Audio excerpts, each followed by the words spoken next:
Mr. Supervisor, the meeting is yours. Okay. It is 7 o'clock. I'd like to welcome everybody to the new year and to the first trustee township board meeting of 2021, January 4th. If we could all please and stand for the Pledge of Allegiance. I pledge allegiance to the flag of the United States of America and to the republic for which it stands, one nation, under God, indivisible, with liberty and justice for all.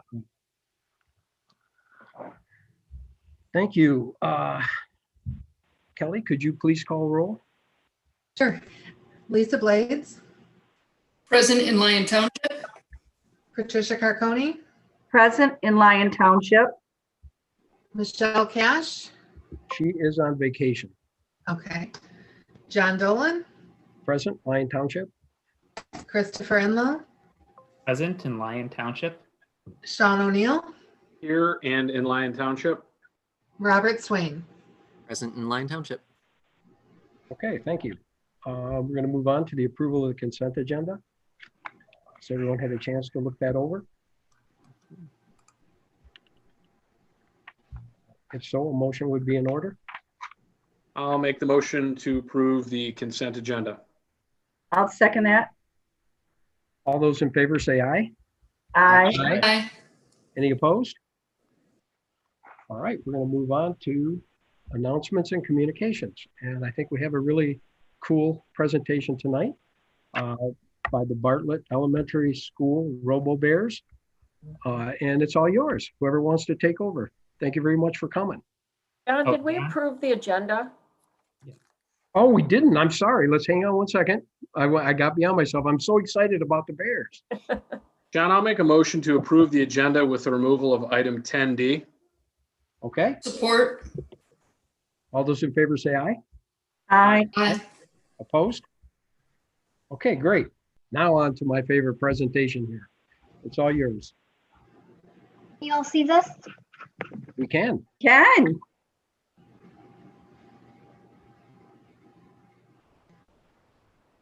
Hi, I'm Avery. We are the Bartlett Robo-Bears. We have a team of 3rd through 5th graders and a couple high school mentors. We have gone to the state robotics competition for 2 years in a row. Last year we got 3rd place overall, and this year we hope to go even further with your help. We are part of FLL. That stands for First Lego League, and it is a Lego robotics league for people who are just starting out, and every year it is awesome. It uses a computer block and computer programming to make our robot do fun challenges on a board for points. And in addition to that, it gives us a community challenge to complete. This year,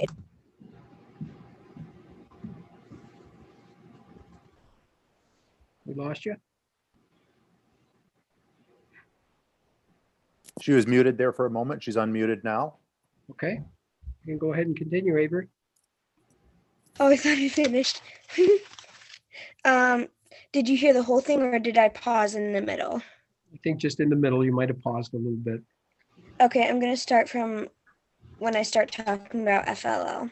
That's perfect. That stands for First Lego League, and it is a Lego robotics league for people who are just starting out. And every year it is awesome. It uses a computer block and computer programming to make our robot do fun challenges on a board for points. In addition to that, it gives us a community challenge to complete. This year it is to get people more active. Great. Well, that sounds like a great cause. Hi, I'm Lily. Each year first gives us a new game theme and a problem to solve. This year the game is called Replay, and the problem is to identify a problem linked to people not being active enough. We have researched a problem and solution ideas and are designing a new piece of technology we will eventually present to judges at this winter's competition. Hi, I'm Reese. We found in our community that people aren't exercising enough. We think it's partly because of the pandemic and also because technology is growing so much every day. We created an app that will help people feel good about their bodies, earn badges and points, and still stay safe too.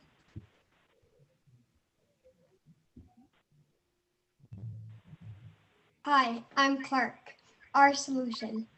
We decided to design a web app game using fun activities and safe spaces already in our community, like parks, libraries, and walking trails.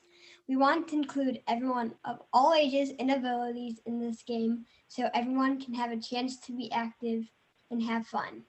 Our game is a friendly competition where players can set their own goals to achieve. The motivation is to earn points and badges, and the game will show a leaderboard. Our game encourages healthful, safe activities just by being outdoors in all seasons. Players can get exercise by going to different locations in our community that we have chosen, and we offer a fun activity at every location where they can earn points and badges.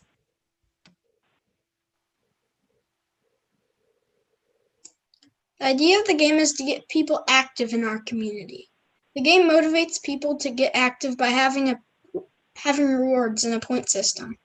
Activities are fun to do and get your body moving. So we plan for it to be successful and get people outside and moving.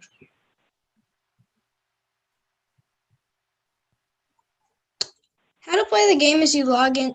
You go to robobearsrumble.com and get started. Scan the QR code and log in. You will go to the map and find the marker you want to go to. Once you get there, scan the QR code and it will take you to the activities. Then it will give you a description of how to do an activity. Sometimes it will be a video or a picture. When the timer is running, you do the activity. When the timer runs out, you get your points. The harder it is, the more points you get. Also, there are activities for people who are disabled and have a hard time doing physical things. Sometimes there will be a separate video or picture for these activities.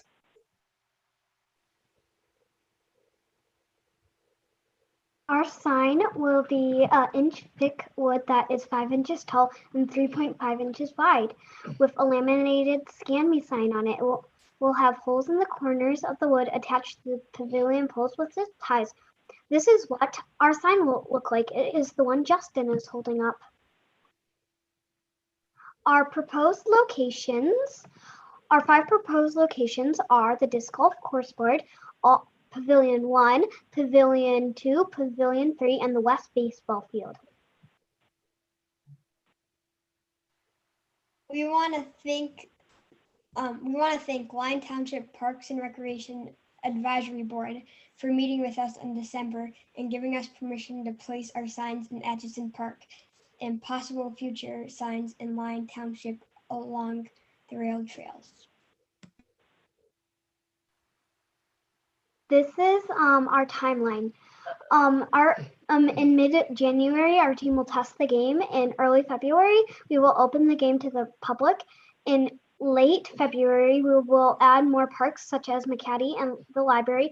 In early March, add more locations, maybe along the rail trail and Lyon Township. In June, we will want to see if we want to keep the game up and running. And in December, we will check it again to see if we want to keep it running. We will be maintaining the game.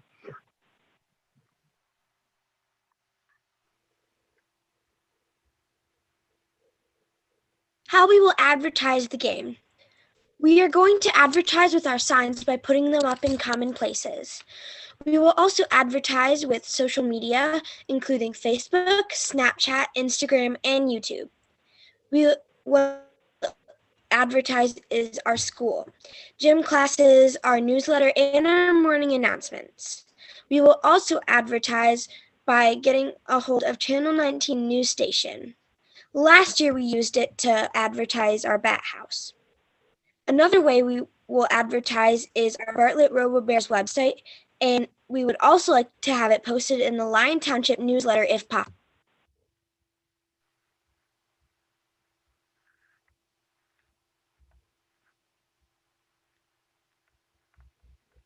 Thank you for listening to our presentation. Do you have any comments or questions? Well, I'm going to start by saying what a wonderful presentation, and I knew I was going to be excited about this. It looks like you have done a very well job and prepared this. I mean, you want to do testing, it's all a great thing. And I'm all for it. And anything I think that Lyon Township can do for myself as a supervisor, I'm on your side. You tell us what you need and I will help you do whatever you need. Okay? I'd like for anybody to chime in and tell you what a great job you have done. Yeah, this was great, guys. Great job with your presentation. It was clear and exciting, and you had great pictures and lots of good information. So I support it as well. Very well thought out through. That's what I like. I like people who take it from the beginning to the end. What a great job.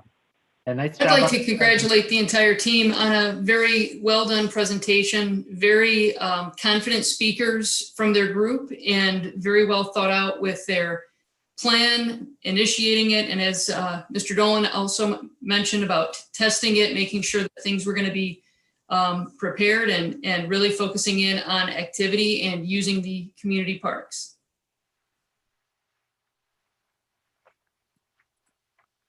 Very nice job with the presentation. And one more time, that the website was robobearsrumble.com. Excellent. Yeah. Great job, ladies and gentlemen. You did a fabulous job. I already tried to go to your website, but it's not up and running yet. So just FYI. But like John said, we were happy to help you, anybody on the board, and anything we can do at the Township Hall, we'd be happy to do that. So great job. Do you have any questions for us? If Well, I don't know if we have any questions. I can open the floor for any questions, but I think you were so thorough. I think you answered all our questions in your presentation, which is very, very, it's a compliment to you for doing such a great job. Yeah, can you guys send us an email and let us know when you launch your app so we can make sure that we help to let people know? Yes. And as far as putting it in the newsletter, yes, we would welcome that. As soon as you get the information you'd like on that, in that newsletter, we'd put it in immediately for you in the next upcoming edition. So Thank you. Great job again, guys. Thanks for coming back. thank you Good job. very much. I'm Kathy Lefevre. I'm one of their coaches along with Andrea O'Keefe. We want to thank you for this opportunity to let them present to you. And they already said thank you to the Parks and Recreation Committee for allowing us to place the markers there. You mentioned the website's not up yet. We're not quite ready to launch it. We haven't done anything over Christmas break, so we're going to get ready to do that soon. As far as putting it in the next newsletter, who would we send that information along to when we're ready? Probably Catherine. Catherine. Yeah, Catherine. I think, what is her email? Yeah, I can send that back to you, Kathy. Okay, thank you, Robert. I appreciate that. She'd be the one to get it in the newsletter. Thank you. Like the kids said, we have a competition coming up probably in February. We don't have the date yet, but they have a lot of other components to the whole the whole competition that they compete in. This is just one part of it. So they'll be working on a lot of different things, but hope to get the game launched really soon. It'll be a lot of fun, and it's a wonderful group. You've done a great job coaching them. Yeah. Thank you. They're fun kids to work with, and it's a great program. So, and I want to thank our high school mentors that were here with us too. Jackie's with us. We have some more too. So, fantastic. All right. Is it okay if all the kids sign off now? They've Yes. been on their computers all day for school. So Yeah, they absolutely can. And thank everybody for that great presentation. Yeah. Very Right. appreciative. Thanks, Jeff. Thanks. Thanks, Andrea. Bye. Bye. You guys. I knew that was going to be a good. Wow, wasn't that refreshing? That was delightful. Our meetings aren't usually that fun. Yeah, that's delightful. I mean, no offense, but that was directed at Chris. I love that. Yeah. Anyone else have any announcements or communications? Anything that they'd like to talk about? Okay. I'll just tell you that the hall is going very well. Again, we're about getting the roof on the new addition. The police, the sheriff's department is really coming along well. They're probably getting super close to getting drywall on the walls. It's all studded up. Any of you like to stop by the hall, I'd be welcoming to take a look at it. Just stop whenever you want. Give us a call. We can take a look at everything, but it's coming along very, very well, just so you know. All right, if there's no more, we're going to move on to call to the public. And this is where we'll open the phone lines for anyone who has any non-agenda related subjects. And we'd like to keep it at about 3 minutes if we could, please. Rob, If is anybody anybody- from there's one phone caller. If you would like to address the board, press *9 on your phone to raise your, press *9 on your phone to raise your hand, and then *6 to unmute yourself. We'll see if anybody raises their hand. Again, press *9 on your phone to raise your hand.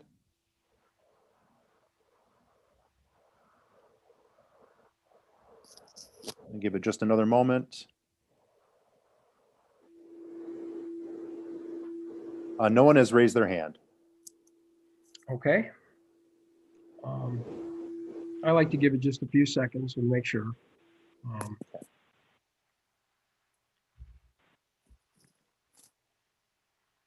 Being that this is all virtual now, I like to make sure that we don't miss anyone if they We don't want to miss anyone. No. How long is the delay usually, Rob, between live and YouTube? It's about 12, 13 seconds. Okay, well, still no one? Still no one has raised their hand, yes. Okay, then we're going to move off the call to the public and move on to reports. Our first report is DDA, and I know Tina is also on vacation. So we'll go ahead and move on to Chief, Fire Chief. Hey, good evening, everyone. Can you hear me okay? Just real quick, I just wanted to send our thoughts and prayers to the victims of Saturday's plane crash. Also thank our support that we had. Our fire department responded quickly and professionally, and supported by the Sheriff's Department, along with Green Oak Fire and South Lyon Fire. So I just wanted to send them a little kudos their way. The other thing is that the county confirmed today that they are going to start the COVID testing at Station 2 on Friday. So this is not the vaccine. It will be a testing center. I believe it's like the hours of 9 to 5.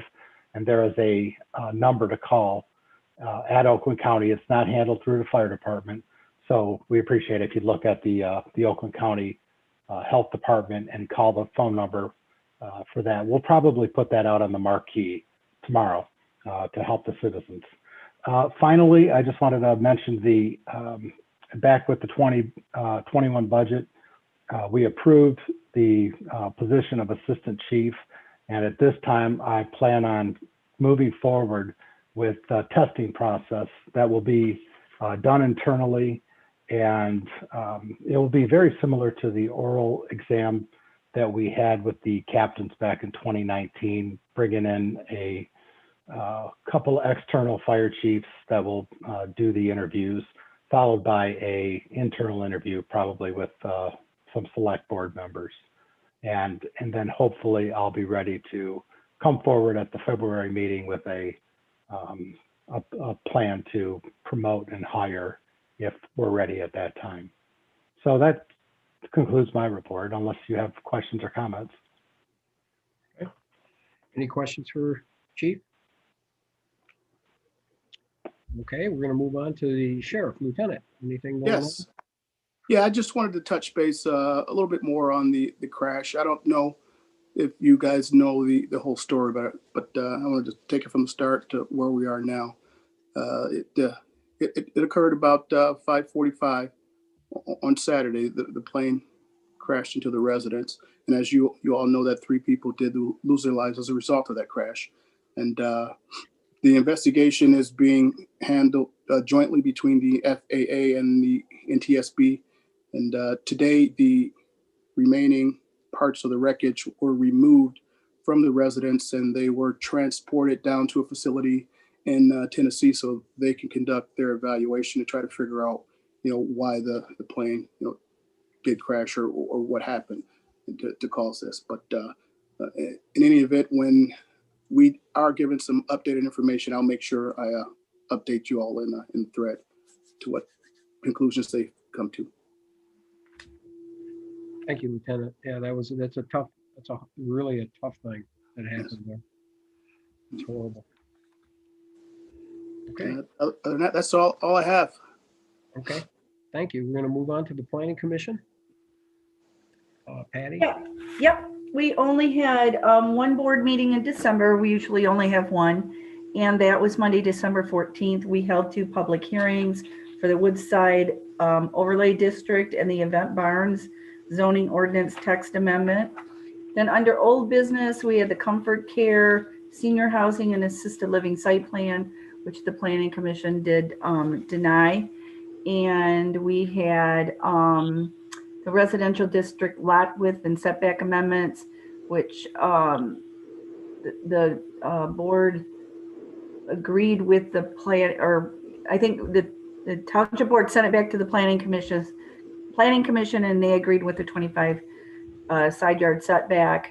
And then under new business, we did have Lion Cantina, which was removed by the applicant. And that would conclude my report. And our next meeting is January 11th.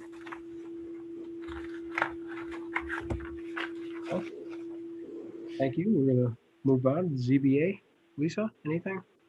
We did not have a meeting in December, but we do have a January meeting scheduled, and that is the regarding the parking setback request for Culvers.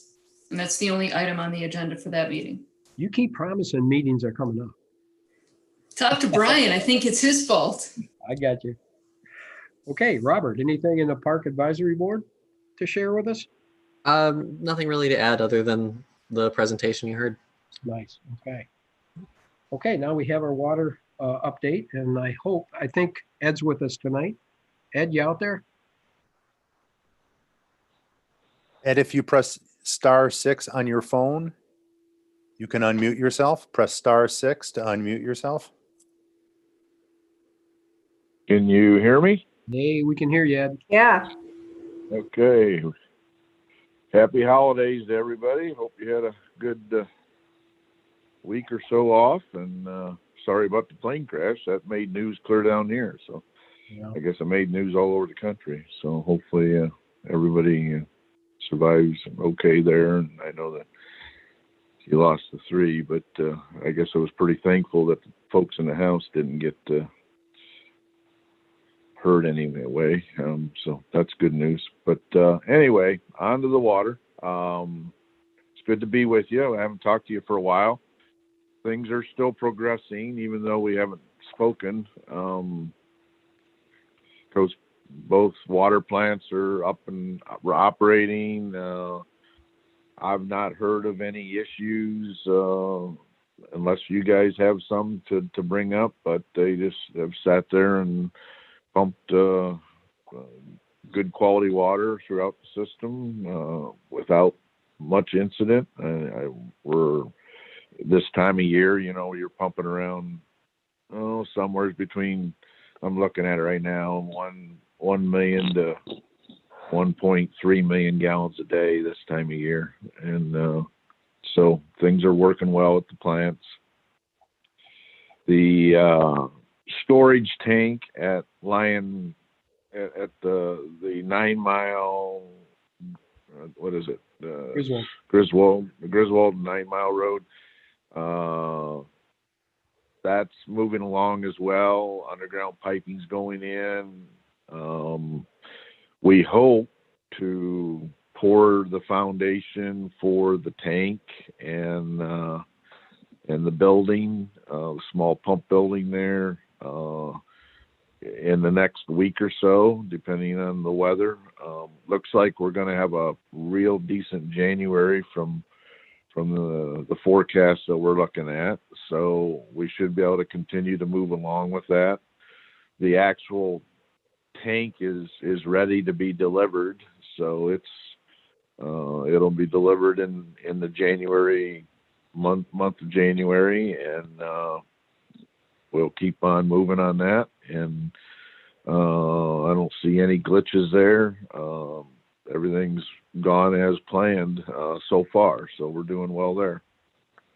On the softening issue, as you know, I hope you know, I mean, we finally got Eagle to sign off on the pilot system, and they released us to do full-scale drawings and submit for approval on softening for both the Woodwind site and the South Hill site.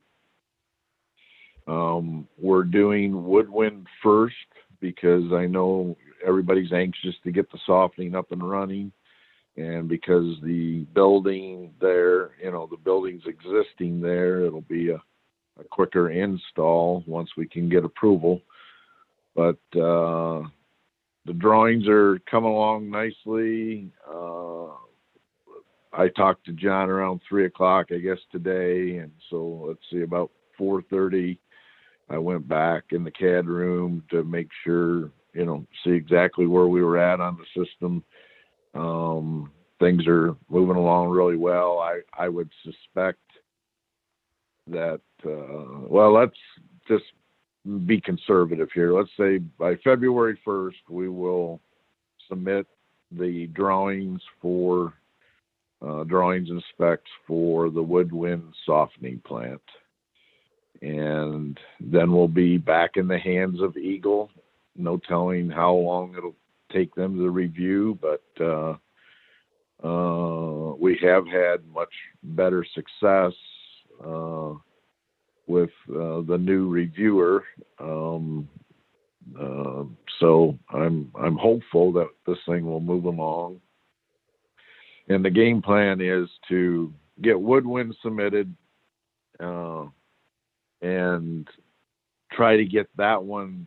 They always review letters and they want corrections and everything else. And I'm trying to get that one 90% done before I submit the South Hill project, simply because I want to get one of the softening units up and running as quick as we can. So we're in good shape there too.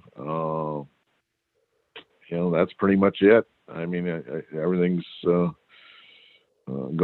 along well, and I look forward to, by the end of this year, if everything goes well, we'll have not only filtered high quality water at Lyon Township, but we'll have filtered softened water at Lyon Township.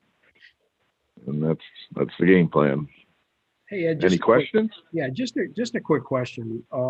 Once you draw the plans for the softening and they have already approved in writing the plans for the pilot that this is going to work, what kind of questions? I mean, is this something that could be held up? I mean, it seems like they've approved the process, and it's just now to get the design. Is the design going to take?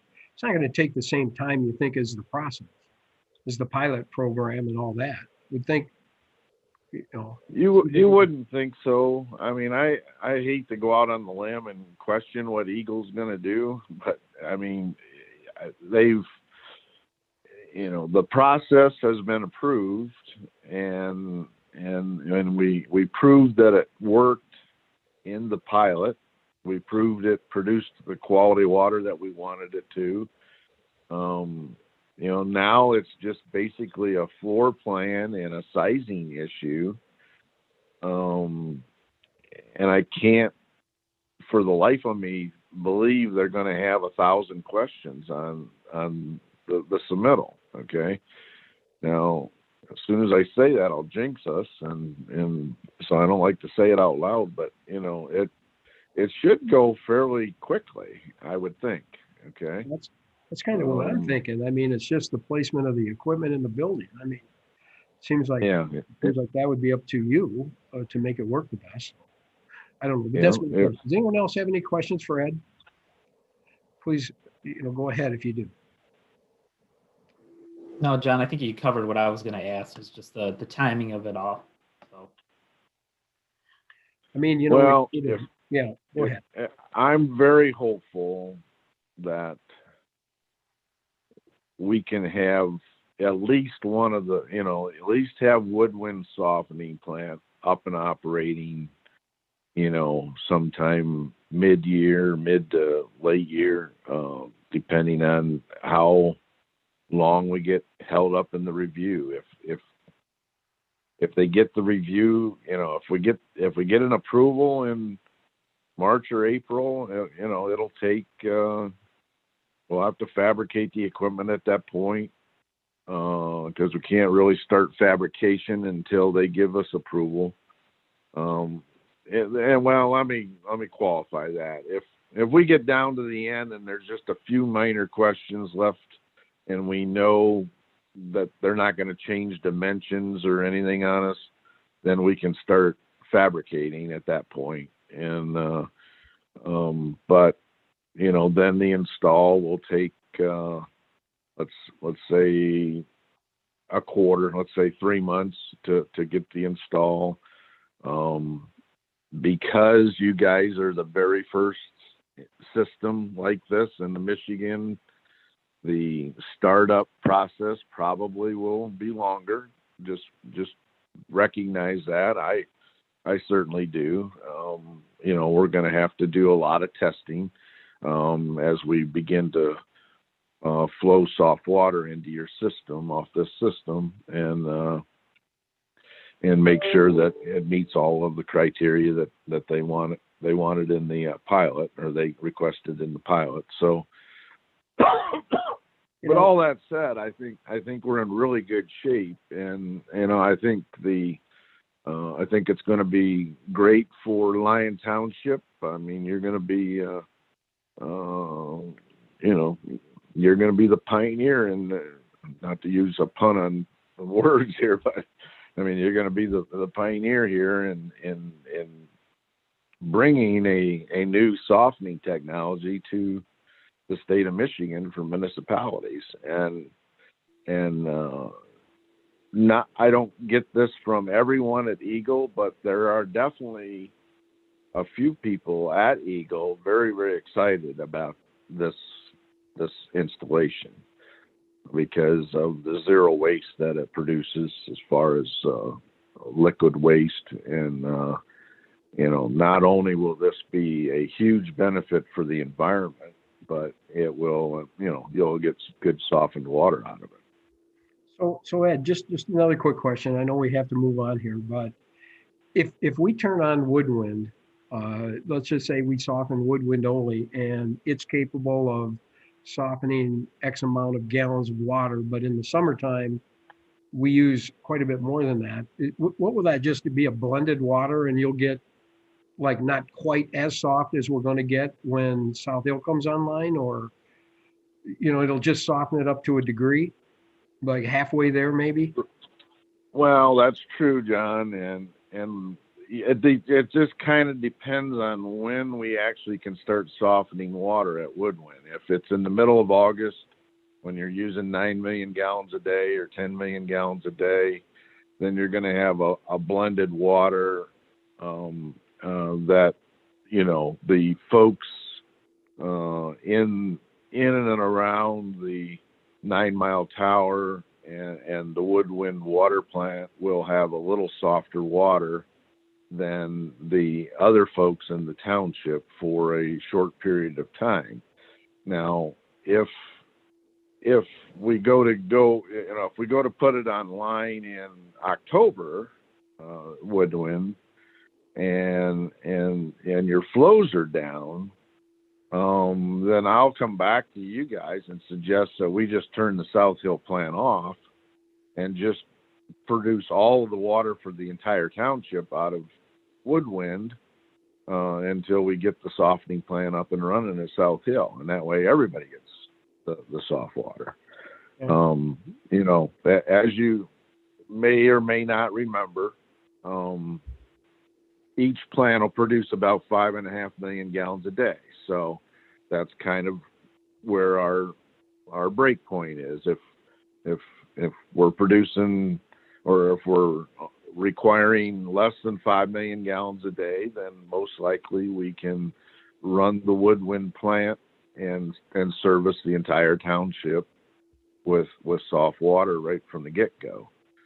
But with the new 2 million gallon tank, though, I mean, isn't that going to produce the soft water in the evening? Well, stored for the morning. So the 2 million gallon tank is to meet the surge, meet the peak demand. If you can only produce 5.5 million gallons of soft water in a 24-hour period, and you're using 8 million gallons a day in a 24-hour period, you can't make that up. Okay, I mean, if you follow me. Yeah, but it's got to be better. Oh, it'll be even if let's say we're running 8 million gallons a day. Let's say we turn Woodwind's softening on right at the peak day, right in the middle of August, where you're using tons of water. The water throughout the entire system will still be softer than what they're seeing today. Okay, because it's going to blend as it moves through the system. But in order for it to be down to the final quality of water, which is, we're kind of shooting in that 10 grain level, okay, then we've got to be below the 5 million gallon a day usage on consecutive days. So okay. Anybody got we'll just play it. We'll play it by ear, and we'll get your folks soft water as quick as we can, depending on the regulatory people. If they approve it right away, and we can go to work. I mean, we'll hit it with the full steam as soon as we can make things happen up there, and we'll get you soft water as quick as possible. Okay, well, that sounds great, Ed. Any questions for Ed? If you have any, please go ahead and ask now. I had a couple, but he addressed them. So thanks, Ed. Everybody good then? Yep. Well, thank you, Ed, for popping in. Yeah, thanks, Ed. Okay. It's nice that you can stop in and give them an update. Maybe at least every couple months it'd be great. Sure. Anytime. I can come every month if you want an update. There's not a whole lot to tell the last couple months. So, but things are starting to happen again on the ground up there, and I'll keep you advised, and I'll just plan on making it every meeting to give you an update on where we're at. Okay. All right. Thank you, Ed. All right. Sounds good. Thank you. Bye. Okay. See ya. All right. We're going to move on to unfinished business. And the unfinished business, I think we have 3 second reading for ordinances, and we'll go through them. The first one is the ordinance to amend Chapter 46 Utilities, Article 1 in the general, to add new Section 4633 delinquent charges, usage or other costs due, liens, tax rolls, assessed, exceptions where leases provide deposit, and to provide penalties for violations thereof. On these, Brian, again, could you just please go over if there hasn't been anything that's changed from our first reading? I'd like to just let everyone know. Yeah, no, actually, this one is mine. That one's yours? Go ahead. Yeah, and it came about as a result of us receiving notice from a landlord that he would not be responsible for the payment of the water and sewer charges. Yep. So that's what precipitated it, and we've adopted this now that gives us a procedure to require that the tenant deposit money to make sure that the charges don't go unpaid, since we can't put a lien on the property. So really, between first and the second reading, nothing really has. No changes. Okay, that's basically what I'd like to. Yeah. I had a quick. I'm sorry. Wait, there were some dates I had a question on. Did we hold a public hearing on August 5th of 2020? I don't remember. That's what this says. I don't think so. Okay, so check the date. So yeah, we need to verify the date, and obviously the adoption date, publication date, effective dates all say 2020 on all 3 of these. It's not a big deal, but it's not substantive. But that's what I was gonna say. I knew you were, and I wanted to beat you to it. You beat him. So I just tried to bully right ahead of you. So okay, I got it. So can we pass that with the amendment? Yes. Yeah, I'll make those corrections. Okay, somebody want to make that motion?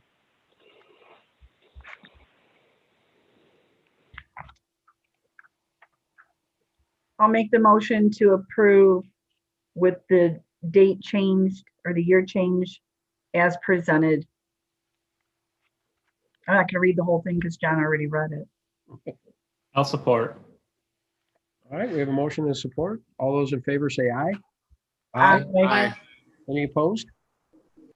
Okay, motion will pass to ordinance. Our B item is the adoption of the amending ordinance to amend proposed general zoning ordinance amendments. Okay? Is that you, Brian? Team effort on this one. Yeah.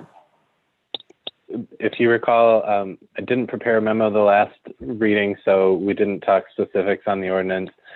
We did have a few minor changes, nothing substantive. We had some durations of a PD validity that differed from 24 to 36 months. Both of those references are now 24 months. And then for the state agencies, we've standardized the language and updated DEQ to Eagle. Other than that, I can take any questions that you might have. And we did at the beginning with respect to the reference to Eagle, add the language or any successor entity so that we don't have to keep amending it. I can't remember if that was Sean or Chris that suggested that. Okay. Well, any questions? If not, a motion to be in order to pass this. I'll move the adoption of ordinance 12-20, which is AP 20-27. We have support. I'll support. Okay, all those in favor say aye. Aye. Any opposed? All right. We'll move on to the adoption of the amendatory ordinance to amend proposed residential district lot width and setback. Brian, you want to take that? Yep, thank you, John. This ordinance will reduce the lot width minimums in the R10 district from 150 feet to 135, and down from 135 to 120 feet with sewer. If you recall, the board asked the Planning Commission to discuss reducing the side yard setbacks as well. So we did a little bit of background research of surrounding communities and discussed this with the Planning Commission. They ultimately decided, I think as Patty said in her report, that moving down to 25 feet in the side yard is appropriate. So that's what the recommendation came back for that standard. I think we can incorporate that with the modifications to the lot width and get that amended with the other changes. Okay, hey, I like the side yard that Sean had mentioned to narrow that up a bit, just because the lot being more narrow gives them a better envelope, I think. I think this looks Hey, good. Brian, on the second page of that, you said the R1.0 side yard is going to be 25 feet. Yeah, that's right. Correct. Check the top of page 2, because I think it shows it as 20.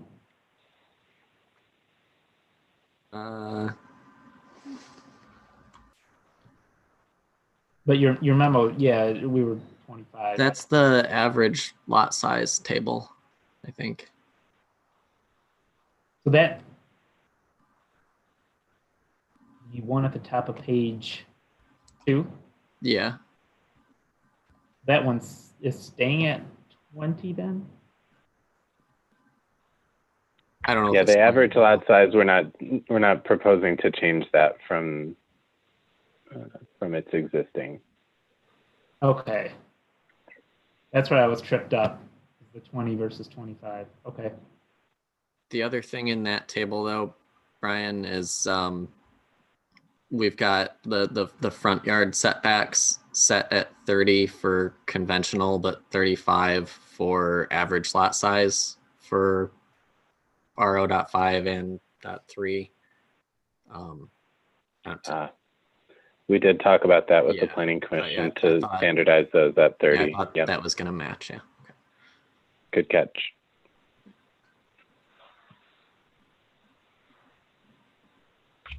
The only other thing is just in section 8, it just, again, it's not substantive, but it just says that we adopted it in 2020.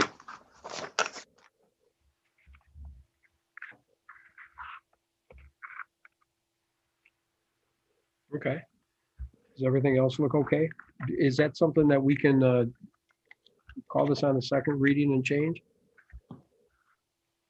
Okay. Can we make them changes? Yeah. Brian, we good with all that? Okay. I'll move the adoption of ordinance 13-20, which is AP 20-26, with the changes to be reflected as discussed tonight. Support. All right. All those in favor say aye. Aye. Aye. Opposed? All right, great. Thanks. All right, we're going to move on to new business. First, A in new business is the 2021 salary resolutions for the township board. These are always the fun ones. All right, so the first one is the supervisor. I'll make a motion to approve resolution 2021-1, supervisor salary. Support. Okay, all those in favor say aye. Aye. Aye. Any opposed? All right, we're going to move on to the, what is the next one here? Clerk. Clerk. I'll make a motion to approve resolution 2021-02, clerk salary. I'll support that too. Okay, all those in favor say aye. Aye. Aye. Any opposed? All right, we're going to move on to the treasurer. I'll make a motion to approve resolution 2021-03, treasurer's salary. I'll I'll support. support. Supported. Lisa? You Yes. support? Okay. Yeah. All those in favor say aye. Aye. Aye. And the township board. I'll make a motion to approve the township board salary resolution 2021-04. I'll support. All those in favor say aye. Aye. Aye. Any opposed? Okay, great. We're going to move on. Thank you, guys. Thank everybody. All right, we're going to move on to the consideration of resolution adopting amended utility fee schedule. And I think probably the best one to talk about this is Leslie. Leslie, you want to? Sure. Yes, per the amended contract with Lion Wastewater, their annual increase is per the consumer price index. And this year, their portion, oops, I just had the percentage in front of me. Oh, the increase was 1.38%, which equated to an increase in $92.31 per REU, which would take the Lion wastewater portion to $6,773.84. Combining that with the township's portion, the total per REU capital charge would be $10,439.19. The revised utilities fee schedule is in your packet along with resolution 2021-05 for your consideration. Okay. And one thing to note is the township did not take any increase. The township portion stayed the same. So this is totally an increase on the Lion wastewater side. Okay. John, could you say that really loud? I did. These are good things. I think this is the least. I think this is the least this has ever went up since I've been on the board. $92. I think that's the absolute least.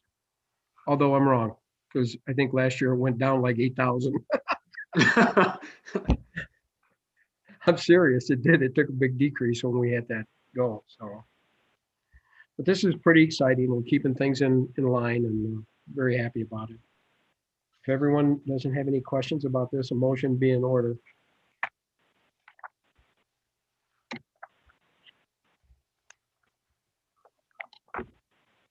Anyone like to make that motion? Sure, I'll make a motion to approve resolution 2021-05, adopting amended utility fee schedule. Have any support? I'll support that. All right, we have a motion and support. All those in favor say aye. Aye. Any opposed? All right, moving on. Okay, we're going to move on to the engineering proposal for the design of the water main that's running from Tim Hortons to the Marjorie Ann subdivision. And I think you have a map in front of you, but Leslie, you want to go ahead and explain this to everyone? Yes, and if possible, I'd like to share my screen. Yes, you can do that. I can do that? Okay, great.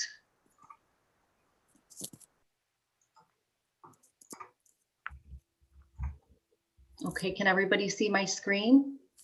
Yeah. Yep. So this is a larger map than what was included in your packet, which shows the proposed route. The map that was in your packet was actually taken from the CIP.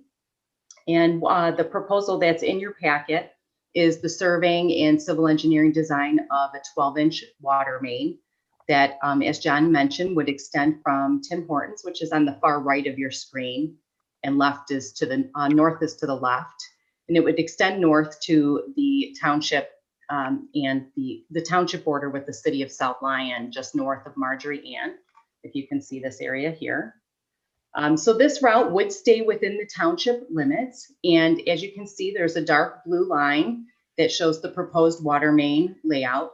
It would parallel the township's sanitary sewer system, which is in green. It's a little bit hard to read here, but it's very close. So all of the utilities that service the township will need to stay within the township limits. There are some other utilities along Pontiac Trail. So the exact extent and exact location of the water main wouldn't be known until design. So I couldn't tell you exactly how many easements would be necessary at this point in time.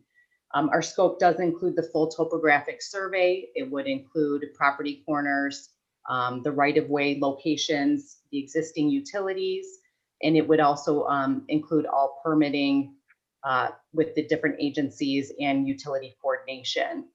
And these two projects, I think I mentioned, were WS 0007 and WS 0008 in the CIP.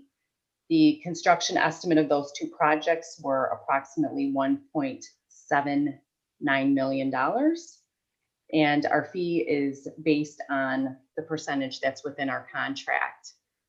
The topographic survey portion, the fee would be a lump sum of $17,920. The engineering, design, and bidding would be a lump sum of $107,799. And geotechnical investigation would be a not to exceed $8,000. We've obtained pricing. I think that's going to come in at about $6,500 because that's subbed out to a consultant. And I'm happy to answer any other questions that you might have or any details that I may not have covered. But this is for your consideration tonight. Okay, I don't remember what we budgeted in the, does anyone have the budget in front of them? And I think we budgeted around that 1.7 million for that. I'm not sure in the water enterprise fund. But my question to you, Leslie, is the engineering, was that included in the estimate that we budgeted for? Did you, when you estimated? It is within your budget. I think your budget was $2 million for that section.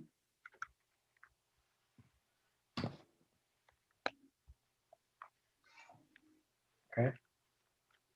Oh, anybody Look for it right now. ask questions, please, if they have any questions about this? I know one thing is I would like to get this water main installed.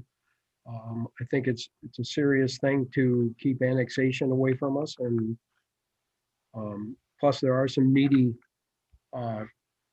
companies that are coming into the fold up there that probably could use the water. John, I did pull up the budget. It is 2 million was the budgeted amount. Leslie, I've got a quick question for you. I mean, this is a 12-inch main, I think you said. That's obviously going to carry a lot of water. This seems like a really, really long dead end. And I have concerns about water quality and water age. I mean, if we had a bunch of people wanting to connect that were reasonable, I mean, how are we going to manage that in, I'd say the short term, but it's potentially for, years before we have a lot of flow here with that kind of volume. I mean, if it were a smaller line and the water moved through here quickly, I wouldn't have a question or concern. But how are we going to deal with that? Because there aren't mandatory connections. We have actually been dealing with the long line that goes in front of Tim Hortons since it's been installed. That line actually runs from Griswold. Just recently, we had some in the Hassan Cleaver and you know, and a few of the subdivisions in their tie-in, but Right. that literally runs Griswold down 8 Mile and then all the way to Tim Hortons on a dead end. And that's Yeah. a 16-inch main. Yeah. Okay. So we've been dealing with the problems of dead ends by flushing them. Since we've had this better water quality, it hasn't been as bad. Right. But we still do have routine flushes at the end of these super long dead end lines. How often do the flushings have to occur? I mean, how much of a We've been flushing that one out in front of Tim Hortons about once every couple months. Oh, that's it. Okay. And they have been, the water quality going into Tim Hortons has been amazing since the wells have changed. We used to get calls from them quite often that the water was rusty, and we'd have to go out there quite often and flush that line. And we literally talked to them quite a bit, and the water quality's been excellent. So Well, the and change I in mean, the lines have been good. yeah, and obviously, you know, along this line will be, I think Lion Cantina. Well, Lion Cantina is in this location when they rebuild. they're in the location, but Yeah. I'm not sure we can get this line quick enough. That's what I'm worried about. Yeah. And then obviously Culver's. Right here. And again, So, I mean, there's a couple users that would, you know, help, and you know, others, like you said, John, may be interested in tying in. So I just wanted to know how free, I am surprised to hear, with that 16-inch that it's only every couple months. That's good news, but I think that goes to the high quality water that we're putting through the lines too. So, and I'm going to tell you, Sean, when we open up that hydrant at the end, the water's pure clear right now. I mean, it is. We used to open that up, and that thing would have to run for 45 minutes to an hour just to start to clear. Yeah. And we open that right now. You let that set for just a couple months, and it's not because we have to. It's because we do it because it is such a long dead end line. But it's crystal clear. I mean, it's just crystal clear. We have had some talks. I believe Leslie has also with Kroger's.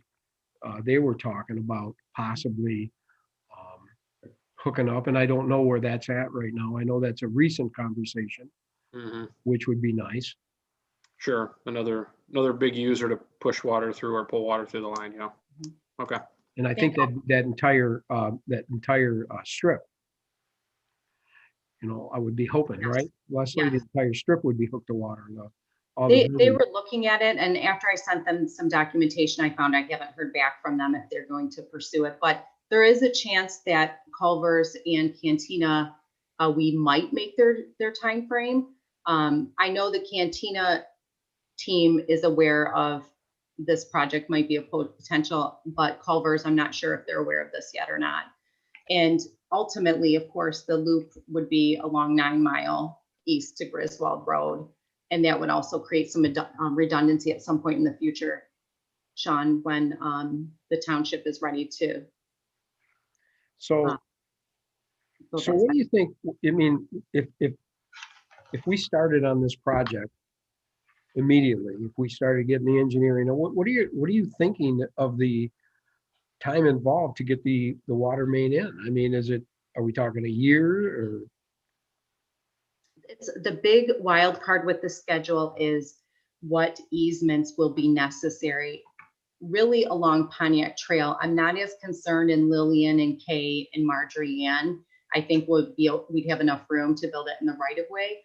But Pontiac Trail, when the sanitary sewer was built, I remember that project because there were so many utilities. So I'm not sure if we're going to need easements in this section. And if so, that's what would impact the schedule the most. And so I would say in that case, yeah, you're probably at a year. If we can squeeze it in existing easement or right of way, I think it's much quicker. Well, the other thing that I'm looking at is a lot of the businesses on 9 Mile, this would improve their water. So and there's a lot of business with the Speedway gas station and there's a church there. And there's a big advantage for business too, because they don't have to maintain their well systems and fire protection at the gas station. I think they have some extra equipment that they could potentially not have. So I would assume that the businesses would be very interested in connecting once it's available.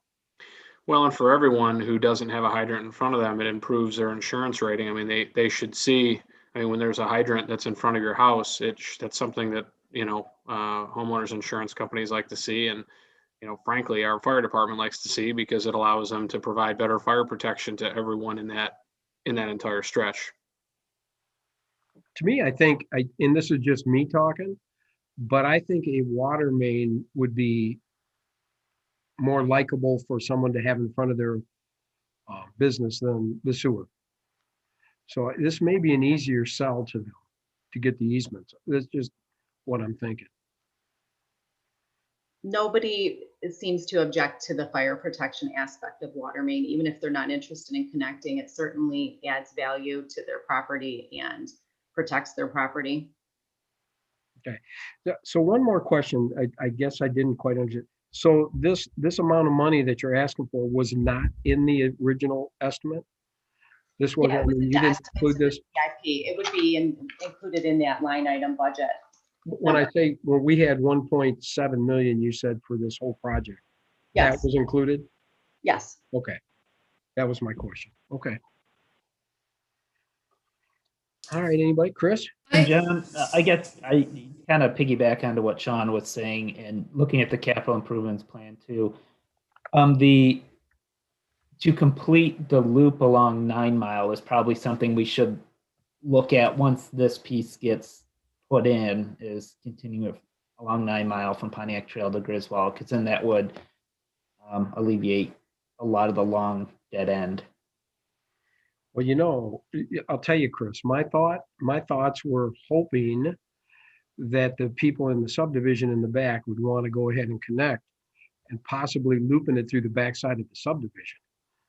And even having a line run down 9 Mile also, if needed. But it would sure be nice to incorporate that entire subdivision in the backside of that Marjorie End there. I think they'd all benefit from water, but again, that might be our source in getting it to the loop also.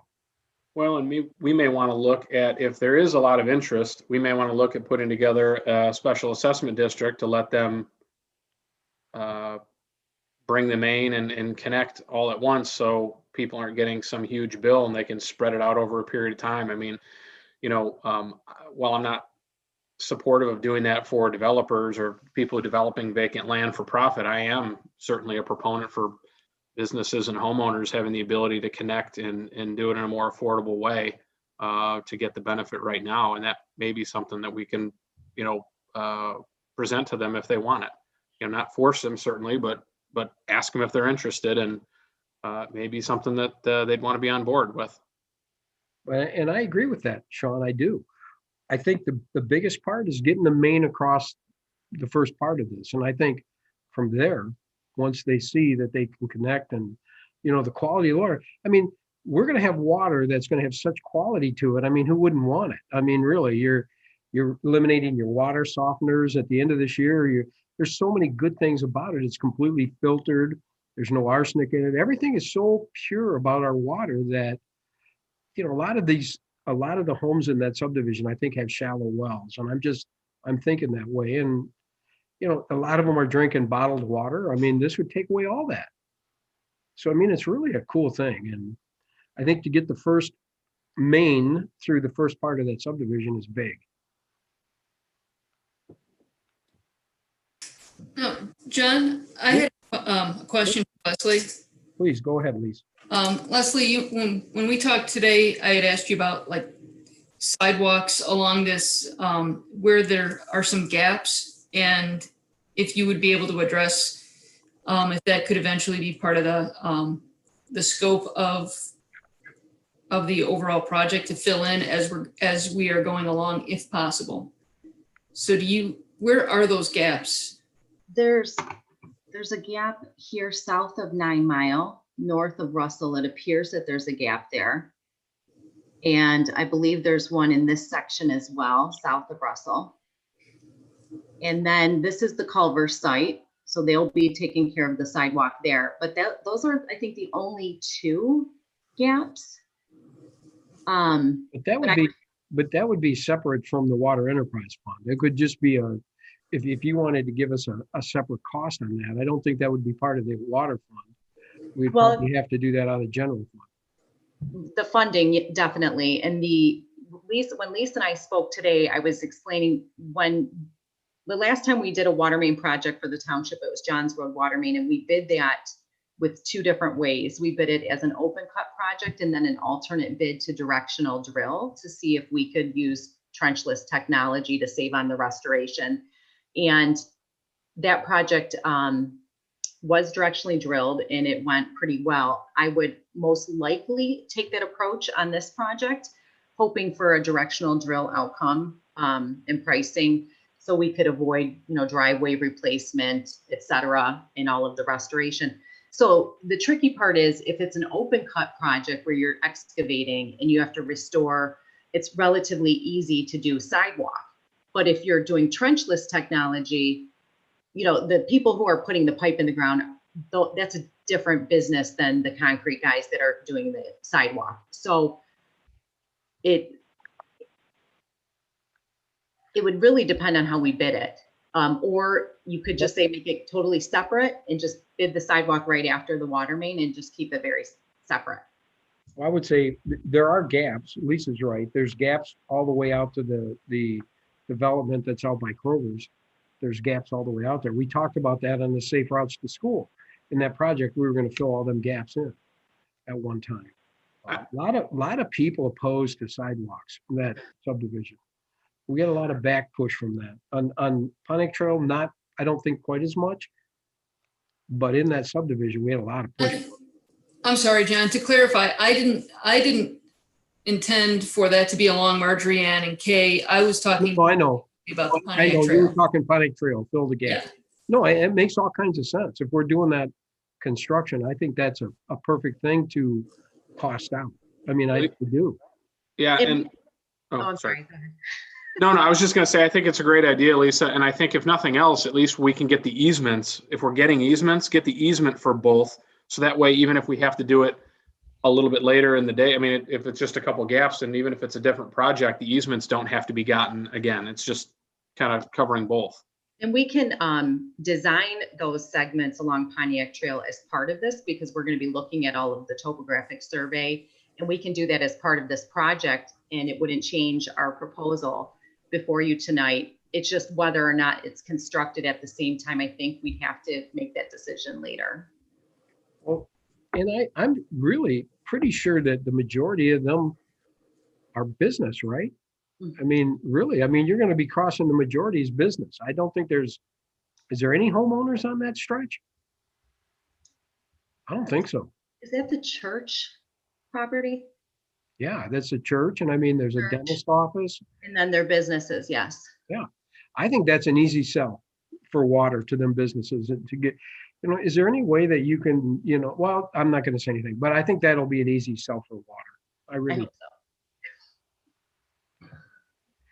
Okay, well, if we want to move this forward, I guess the motion would be to go ahead and have CES engineer this thing and get it underway. If anybody'd like to talk any more about that or make this a motion, and I think we could probably take Lisa's idea there and add in a separate proposal to fill in the gaps for the sidewalks, because I think we want to do that anyway. So I think that'd be a good thing to do. Anybody want to make a motion to go ahead and get this thing started?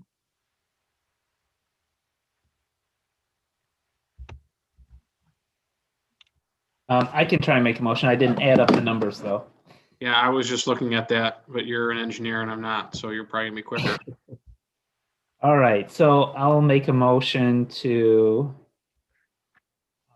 approve the CES proposal for design of the water main along Pontiac Trail for a not to exceed amount of $133,719. Trusting your math, I will support. Okay. So we have a motion and a support. All those in favor say aye. Aye. Aye. Any opposed? All right, let's get John, that- do we need a separate motion to deal with the sidewalk thing that you had mentioned, or are we? Yeah.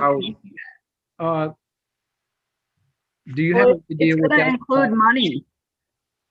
So Pardon? it's gonna include money, so she might have to bring us back something for That's that. what I'm saying. Oh, I thought Leslie was going to do that, the sidewalk design pro bono, Wow. 2021. I will. I will do this pro bono. So would you prefer? I'm just kidding, but if you're serious, then I'll take you up on it. Yeah, we can do that. Are you serious? Yeah, I'm serious. Okay, well. She looks serious. So I don't know if we need a motion for that. All right, so let's just include in the motion that you're going to get us some sidewalk proposals, right? For construction? Yeah, Yeah, for bidding, that would be separate. That'll come back later. yeah, you can come back. I think if it's like constructed, if she does the design with this, but it's constructed at a different time, then yeah, she needs to be compensated for that. Two different. Right, if there's a separate bid package or something, Right. we can cross that bridge later, but the design of it will be done as part of this. We'll just do a separate sheet, so it can be bid separately. Yeah, because there'll be contract administration and all that good stuff that you'll need to be covered for. Okay, well, that sounds good. I appreciate that. I think that we're all set then on that motion. I don't think we need to Good. have a separate motion. We'll get started right away. Thank you, Leslie. Thanks, Leslie. Thanks. All right. D has been deleted, so we're going to move on to E. And this is a consideration of another ordinance for Lyon Township zoning to amend regulations relating to agricultural tourism. Brian, do you want to talk about that? I will. Thank you, John. The Planning Commission has spent a good chunk of 2019, oh my goodness, 2020, relating to, it's a heck of a start to 2021 here, with the consideration of some modifications to the agricultural tourism regulations in our ordinance. This was brought about by an interested party who wanted to do a large wedding venue, like a large wedding events venue. And so we began talking through some of the challenges associated with those types of facilities, traffic, noise, any security issues or policing issues that may come of it. As a standalone facility. And through those conversations with the Planning Commission, ultimately we took a look and said, well, our existing agricultural tourism language could be modified to either consider or not consider those types of facilities with a few tweaks. And so we did go through and we've added for review of any agricultural tourism use, the requirement that they be on paved roads, that they include some discussions about how they're going to prepare or dispose of food, whether or not they have an alcohol license, a liquor license, provide some standards and time for noise so that any events that might occur as part of these uses would be required to be indoors. They couldn't be amplified after 10 p.m. We wanted to give ourselves the ability to request a traffic study associated with one of these uses. And we also wanted, in item number 16 for event regulations, we wanted the township to have the ability to impose some use-specific standards if they felt that they were necessary. So anything that falls under the agricultural tourism umbrella would be things like Irwins, if something like that were to come new, corn mazes or pumpkin patches, those types of things. Even wineries and greenhouses fall underneath this umbrella as well. So we wanted to be able to review those and really take a look at the impact that they might cause. Traffic and noise were two of the biggest things that we addressed here. So we're proposing, and the Planning Commission recommended, modifying our ordinance to include these standards, these regulations for these types of uses. As it stands today, all of our agricultural tourism uses are permitted by by site plan review, unless they contain a non-agriculturally related use. And for this amendment, we're also proposing adding in event facility rental space. So if for instance, the owners of Irwin or any future iteration of what that facility looks like wished to rent out that facility, it would undergo a special land use review. So that would be Planning Commission and Township Board review. That's what we're intending to do here. Other than that, I think it's pretty straightforward. We are going to continue to use the other standards of the ordinance, making sure that they have adequate trash and restroom facilities, that signage is appropriate, parking is appropriate, things like that. So if there are any questions, I can take them or relay any feedback from the Planning Commission. I'm happy to do that. Brian, I had one question on this one. Was there, and probably Patty too, because she's the liaison. What was the discussion on the noise and the 10 p.m. cutoff? And the reason I'm asking is when I think of like these as like a potential wedding venue or reception, those typically last 11 to midnight, not 10 o'clock. I'm just curious on that thought process. Patty, do you want to take it or do you want me to? No, you can. Okay.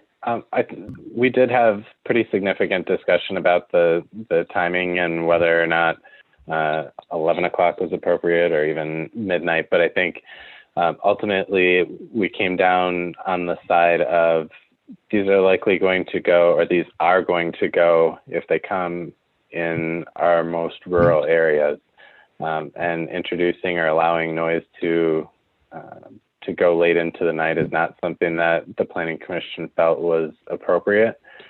And quite honestly, if a venue can't make it work with a 10 p.m. cutoff, they should be located in a district where we do allow banquet halls and things like that in our commercial districts, where it's going to be less impactful on the residents around these facilities.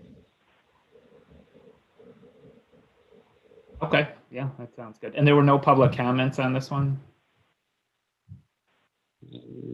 I don't believe we got any. Mm-mm. No, we did not. Mm-mm. Brian, I have Go ahead. a couple questions. I don't know if Chris is done with his questions. I'm done. So I'm looking at this. I see that some of these sections say unchanged. And in talking to Patty, she had mentioned to me earlier today that this is really reserved for locations that already have a business on them. Is that correct?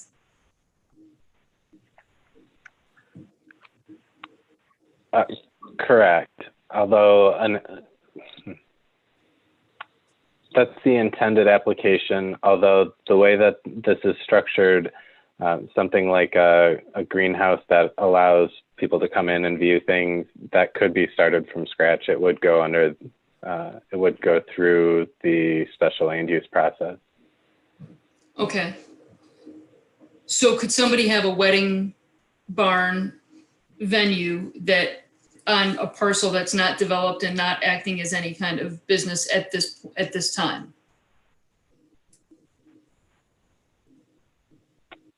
The only way that would be permitted as it's written here would be if it's an agricultural use today. So it's a working farm or something like that. It could be considered as a special land use. Okay. And then,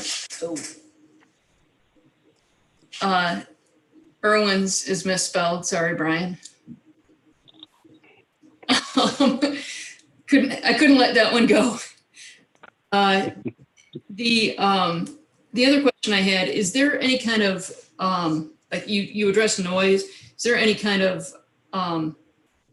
mention of like motor vehicles, golf carts, ATV usage? Are they going to end up with agricultural locations having like lawnmower races or those types of activities where it will generate noise? It may, a tractor pull. Are these considerations with, I didn't see that item addressed in the ordinance. Is there anything in there that would address that? Not specifically, but it's a good point. If anything, we could broaden item number 16, where we say event regulations, the Planning Commission may place reasonable limitations on maximum number of events and hours of operation. We could add in use-specific elements into that sentence as well. We have a noise ordinance, and that's what we thought it would fall under that ordinance. That's why I don't think we put anything in that. Right. I think though that, I mean, if you're talking about, well, I happen to have a neighbor who enjoys riding his dirt bike, and it doesn't exceed the noise ordinance, but I mean, it's something that you hear the drone of like for quite a while. So I know that that could become, I shouldn't say I know, I would think that it could become a nuisance if that's something that is continuing, even though it may not go, really violate the noise ordinance. And then another question I had regarding, facilities for porta-john locations. Is there something that identifies how many would be needed for the site? Would they be allowed? And then the last item I had, it deals with setbacks, but it does not, I couldn't find if it addressed anything with any kind of screening that's required.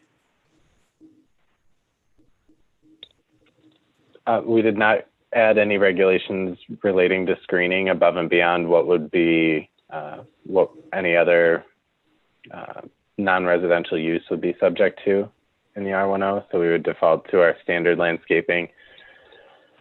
And I'm sorry, your other question was? Just addressing porta-johns and the number of them, those types of things, hand washing stations, what would maybe come along with this type of usage?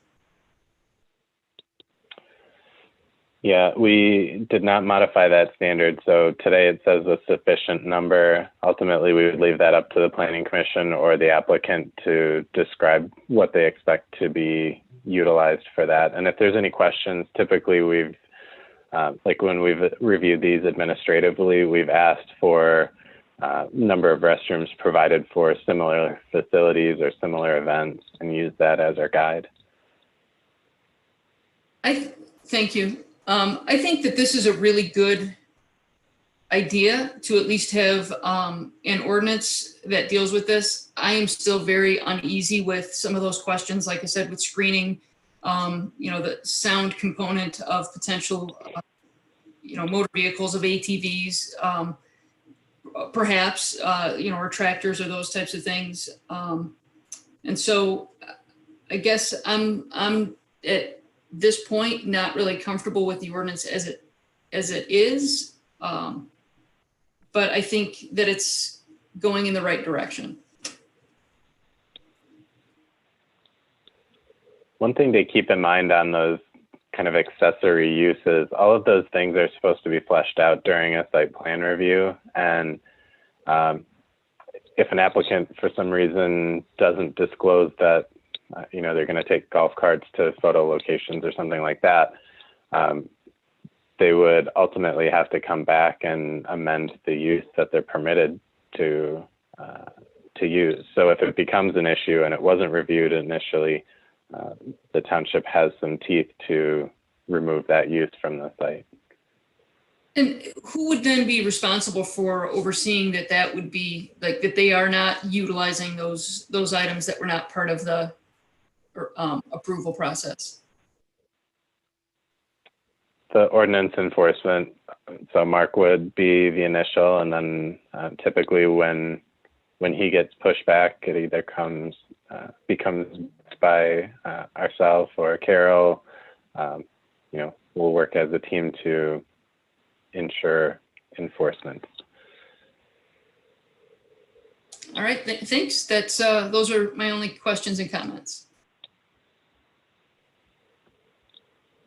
Well, I guess, can I just add something? I guess if we're really trying not to have these people come into the township, I mean, we can't really write so many things in here that it's, I mean, if we don't want them here, we should probably just say some golf carts and things like that are all part of these. If you've ever been to one of these tourism wedding barns, I mean, they have hay wagons that they run around and they take their rides out to lakes, and they do some different things that are a lot of fun. And I think if we're gonna put all that into an ordinance, it will, nobody will even think about coming. And if that's what we're trying to do, we should just move it into acreage. Why don't we just put minimum acreage down? I know I talked to you, Brian, about that a little bit, but I mean, I still think that if we don't do something with acreage, I mean, it's just going to invite things on very small parcels. And I know it's a special land use, so why go through all that if we don't have to?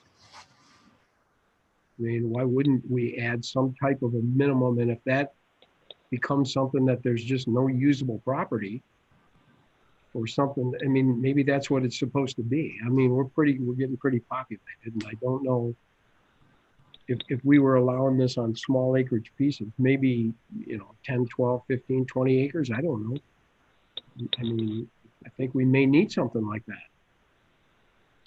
Like Lisa said, they're doing truck pulls, or they're doing, riding golf carts or motorcycles or things like that. I mean, really, I think you'd have to have some space for that.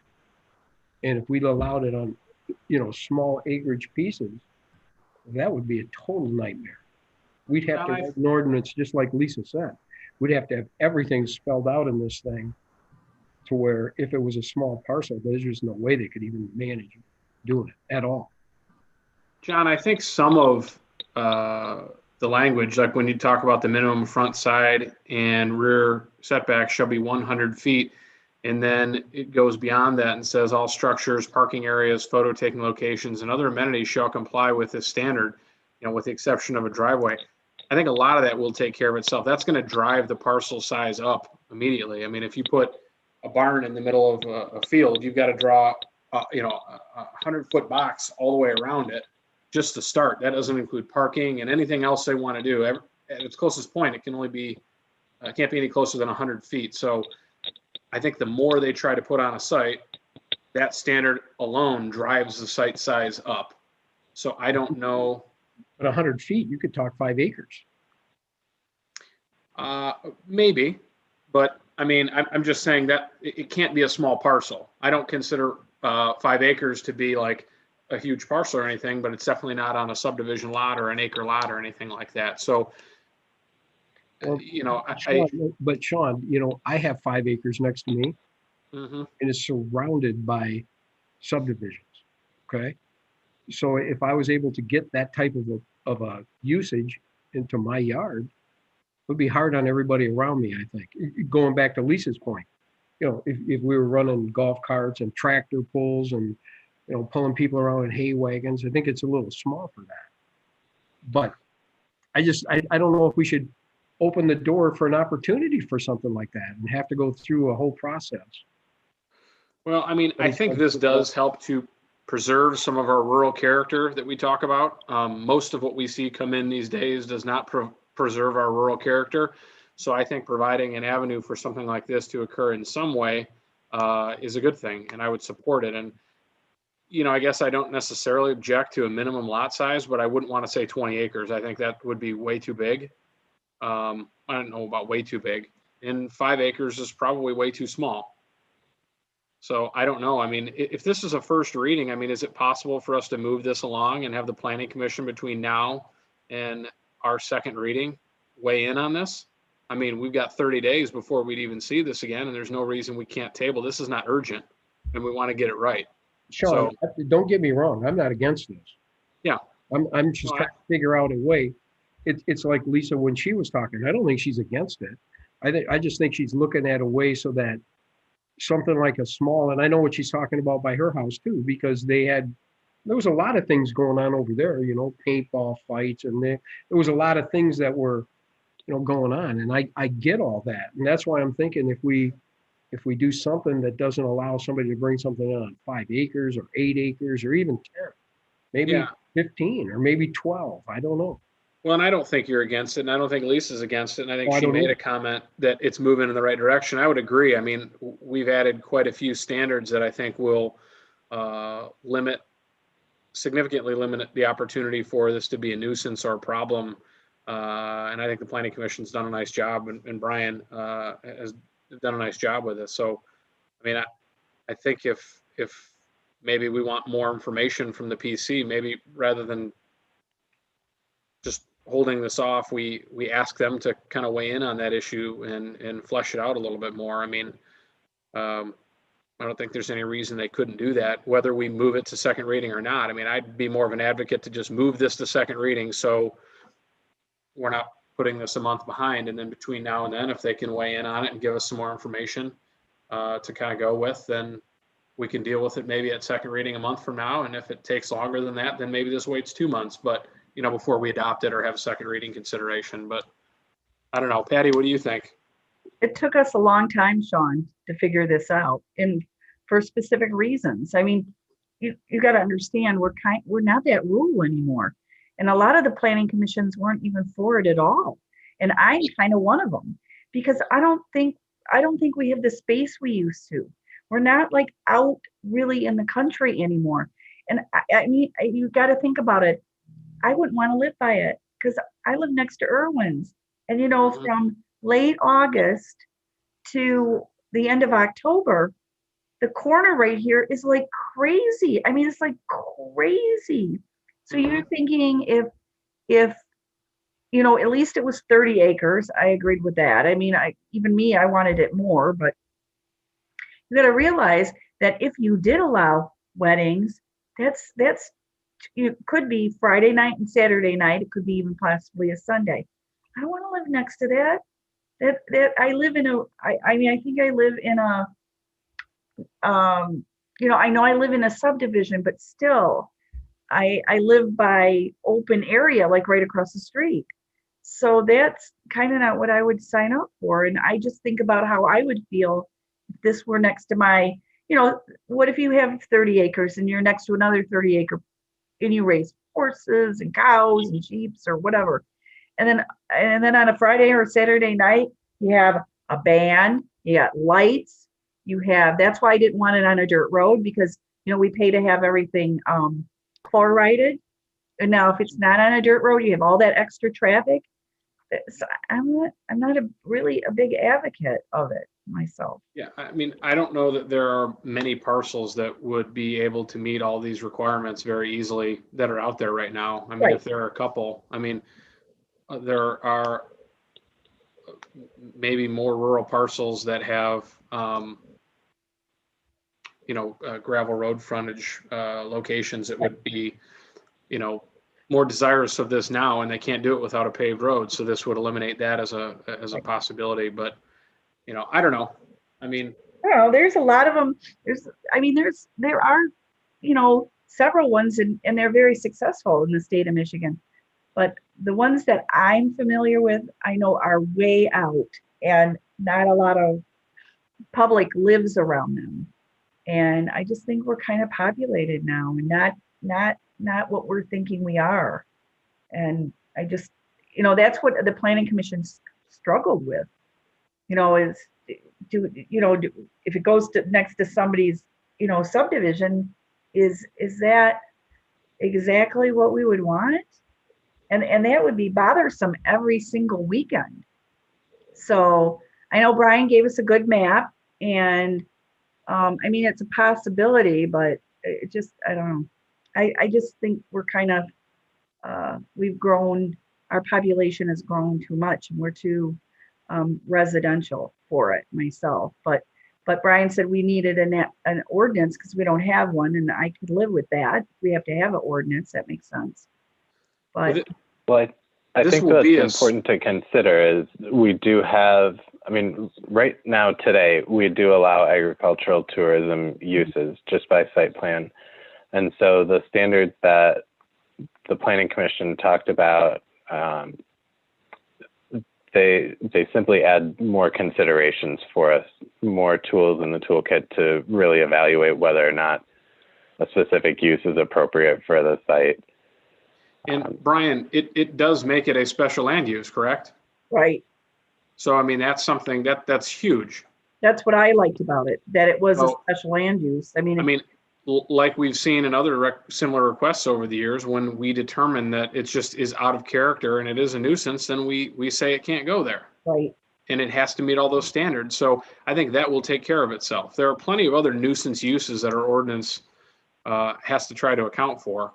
I mean, in a barn that people have a baby shower in isn't near the top of the list of things that I'm horrified at living next to. But, you know, and I think that trying to regulate hours of operation, and there's traffic study requirements. You know, I'm not saying there shouldn't be a minimum acreage requirement. I just don't know what that is. And maybe that, to me, that would help everybody get their head wrapped around whether or not they like this. I mean, I'm ready to make a motion to move this to second reading at this point, subject to the Planning Commission giving us feedback on a minimum parcel size for this type of use. And I'll make that motion on ordinance 01-21. Okay, I'll support that. okay, we have a motion to support. Any, Yeah, Robert, you sorry. didn't say anything, so Yeah, let's go no, ahead. that's, I was waiting, but a question for Brian. Did the original applicants that started this all off, or I don't know if they were technically applicants, have we heard anything from them lately? We've not. The standards, I think, are too difficult for them to achieve based on just our early discussions. Even the requirement for paved roads so severely limits the number of parcels. I flashed that map up just to give you an idea. We did do some analysis over 20 acres, nothing less than that, but the number of free undeveloped lots that are 20 acres or greater on a paved road is slim, you know, so we're being pretty severely limiting, and it was not the parcels that they were looking at. We're not going to meet these standards. Okay. On the noise point, I guess I kind of like what Chris was saying, but maybe a little more strongly in the other direction. I feel like 11 p.m. is the correct time to add there because we allow 11 p.m. in our general noise ordinance. So I guess I don't see why it should be different. And the paved roads, I see how you would want that for something that's going to be really high traffic, but my understanding of this use is that it could cover a whole lot of different things that maybe wouldn't be as intensive in character. So I guess I'd like to see if maybe there's a way that we can kind of tie that paved road point and the traffic impact point together and maybe make it like a, you know, we may require it to be on a paved road depending upon what the traffic impact would be. Just, I guess the event regulations point to gives a lot of flexibility to where I don't really like having some of those very firm rules like 10 p.m. noise and has to be a paved road when, you know, maybe somebody just wants to have a, you know, one weekend a year they have a pumpkin patch because they have a field and they grew a bunch of pumpkins, where, you know, we could look at that and say, okay, that's not that big of an impact. They can do that and we don't need to worry about huge amounts of traffic. Or if it is a wedding venue and it really is in the middle of nowhere, maybe it doesn't matter that they go to 11. If it's something that's wedged amongst a bunch of subdivisions, then sure, that site specifically, we could go ahead and say the planning commission could evaluate and say, yeah, it needs to be tighter timelines in this spot. But I wouldn't want to lock out the possibility if someone were to get a site that was appropriate for some of these more in line with what we think of these wedding barn kind of things being. If somebody can do that, I don't want to lock them out of it. So that's my comments. Okay. John, if I can just make one more comment. Please go ahead, Lisa. I appreciate that, that you understand and Patty understands that I'm not opposed to this. I mean, quite frankly, if somebody had a wedding barn and they had a few weddings, even if it was every weekend and it was a quiet, I'd rather maybe look at that than a brand new subdivision that's been dumped in between some homes. So I'm not opposed to that, and I understand what Sean's what his motion is. But Patty, if you could convey to the Planning Commission when this does go back for their discussion, I really think that screening would be beneficial to addressing some of this. And I understand Robert's point about not wanting to have too many restrictions in place, but I've seen where, we've all driven past, parking lots after, a tailgate party, and you see trash everywhere.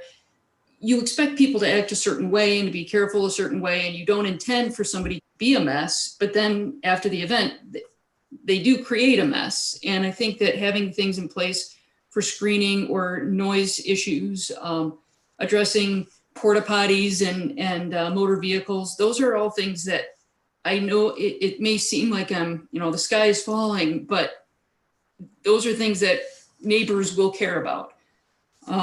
So I just would hope that, I think that it's in a great direction. I think that and I appreciate all the time that the Planning Commission really has spent in thinking about all of this. I know it took several meetings to get to this point.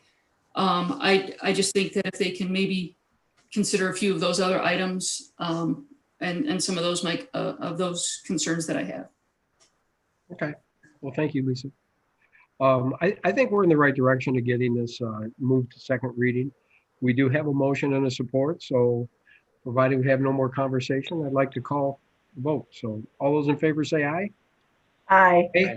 Any opposed? Opposed. Okay, who was that? Lisa. Okay, Lisa opposed. So we got that? Okay, we're going to move on to F. This is a consideration of the introduction of the Woodside Overlay District. Want to go ahead, Brian, and start that one? Sure. Going back to the Marjorian area of the township, we recently held a variance consideration at the ZBA for setbacks in the Woodside Acres neighborhood, and upon some prompting, we asked Catherine to do a bit of research and realized that there are a lot of structures in this district that simply do not comply with our current R0.3 district regulations. So today, all of the homes are subject to a 35-foot front, 15-foot side yard, and 50-foot rear setback, 100-foot wide lots, and 15,000 square foot lot minimums. This is a situation where there's a large majority of existing homes in the neighborhood that do not comply. They're non-conforming today. If any of these property owners wish to have an addition on their home, whether it's a single floor addition or two-story, whether they want to create an accessory garage, have a tool shed, any of those types of things simply cannot be permitted by the ordinance. And it's reflected in the past ZBA meetings. We've granted a lot of variances over the last, I'll say 20 to 30 years, just based on these district standards that don't apply to these properties. We did a bit of research, and Catherine was able to come up with the original plat map for the district. A lot of the homes are much lower in size than our current standards, anywhere in the range from 70 feet wide to 75 feet wide, 9,800 square feet to 13,000 square feet. So all of these would have a difficulty being created, or would not be able to be created under our current zoning standards. What we're aiming to do with the proposed amendments is to, one, bring the dimensional requirements for any new structure or replacement structure down closer in size to what the development was originally designed for. So we're proposing here a 70-foot lot width minimum. We're proposing side yard setbacks down to 10 feet from the current 15. We did a bit of digging, and the zoning ordinance that was in place when Woodside Acres was originally envisioned and approved was required 25 feet in the front, 10 feet in the side, and 50 feet in the rear. So we think the front yard setback is appropriate still. We would retain that at 35 feet, but we think that the side yard really needs to come down. One of the things that we are proposing here, in addition to the 10-foot side yard setback, is a minimum separation distance between structures of 15 feet. The reason we're doing this is there are many instances where an existing home is maybe 3 to 5 feet off of a property line. Or sometimes we did note, I believe, 2 instances where the home was actually built over the property line. But ultimately, we want to maintain some reasonable distance between those structures. So even though we have a 10-foot minimum, in those cases where an existing structure is right on the property line, any new structure, any new primary home or accessory structure would have to be 15 feet off, 15 feet away from that existing structure. And then finally, the plat has some pretty distinct front yards. And so our last bullet point here is that any of the corner lots in the overlay district will have just one front yard, and the front yard will be the platted front lot line, which is typically the narrow frontage. We think these standards will bring this area much more into compliance. It will make approvals much more reasonable and attainable for the existing residents.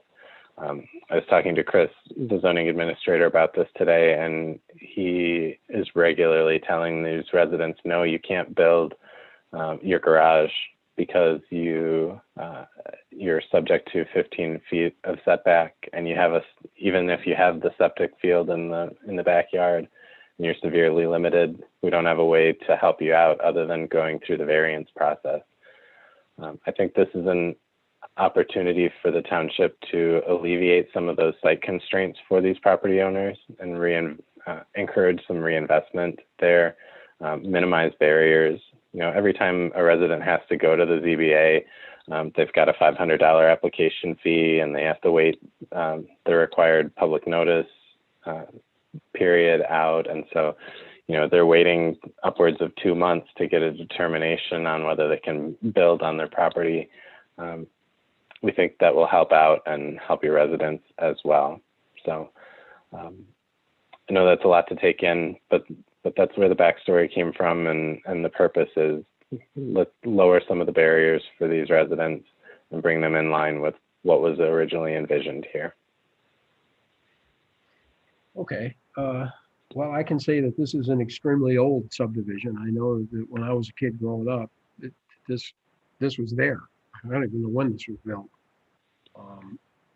Matter of fact, I think the superintendent of the schools lived there when I was going to school. This plat that you're showing here almost looks like a city. I mean, everything is put together like it was meant to be in the city instead of the township. And it almost looks like a small city plots, you know, how close they are together. And I think that to open this up for them people would be amazing. I know a lot of these people are probably original owners that would like to do some work on their homes, but the constraints of, like you say, some of the properties are built over the property lines. I mean, this thing was put together kind of crazy, and I do think that we should help them out. I know there's been a lot of talk, like you say, people calling and wanting variances for things, and some of these people probably, you know, don't want to pay the $500 to go check it out. And I think this is the right thing to do. But that being said, any questions for Brian? I mean, please open the floor. I had a couple. Brian, and John, it looks like that was platted in 1956. If you look at the old plat, so that's old. That's getting up there. But I'm still older though. I wasn't going to say that, but I was thinking it. A couple things.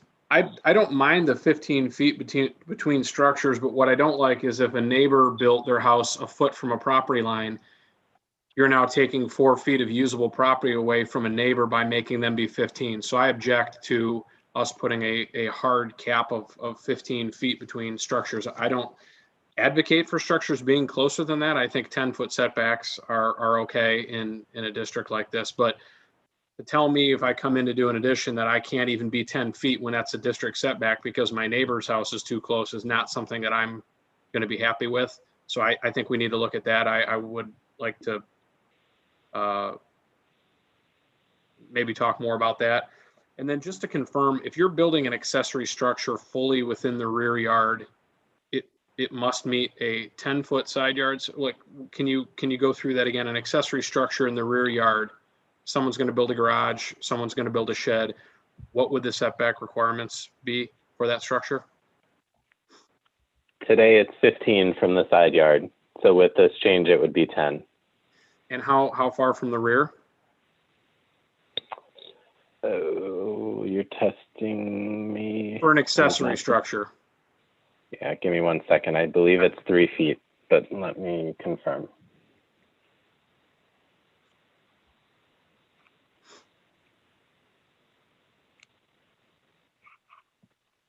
Ten feet from the rear. 10 feet from the rear, and this would allow them to be 10 feet from the side? Correct. Where they're currently 15? Correct. Okay. I mean, was there any consideration if it was a small enough structure, you know, a 10 by 12 shed, making that 5 and 5 to really open up? I mean, it seems like 10 and 10 may still be, you know, excessive if you're talking about a really small structure, something not tall, something not, you know, large in square footage, but someone wanted to tuck a small shed in the back corner. I guess I'd be comfortable doing like a 5 and 5 if it were in a rear yard, fully in a rear yard, you know, provided that it didn't go beyond a certain square footage threshold. So you're trying to allow people to really tuck it into a back corner, but, you know, not a giant pole barn that they're wedging in their backyard, you know, something, you know, a garden shed or something along those lines so they can store their stuff. That's, otherwise, I don't mind, I don't object to tweaking this. I think it's a good idea that's going to open up that entire neighborhood to, you know, being able to more fully use their property. So, I mean, and then think about the good sides of the water and the sewer. They decide to put that on. If they're going to gain some of their property back and their sewers, and, you know, I mean, absolutely. And I like all that, Sean. I like all the things you said right there. I just don't know how to incorporate. I mean, you know, having small build, you know, it's going to take some wording, I guess, is what I'm saying. Sure. And I mean, I think the building code says structures below 200 square feet don't need, you know, a foundation or maybe even a building permit necessarily. So maybe it's something like that. If you're going to build a structure that's less than 200 square feet, you Or can doesn't need a building permit, maybe? Yeah, something like that, that we would still, we'd still regulate it as a structure, but wouldn't be required to be issued a building permit, we maybe allow those to be 5 and 5 or something like that. And if you're going to build a full-fledged garage, now you need a little bit more separation, maybe something along those lines. And again, as far as the 15 feet, I don't know how you want to deal with that between. Well, you know what I like what you had to say about that though, because if back in the day, somebody built their building 3 foot off their property line, well, now the guy, he's got to go deep into his backyard because they made the mistake. Right. So I like that too. I like that too.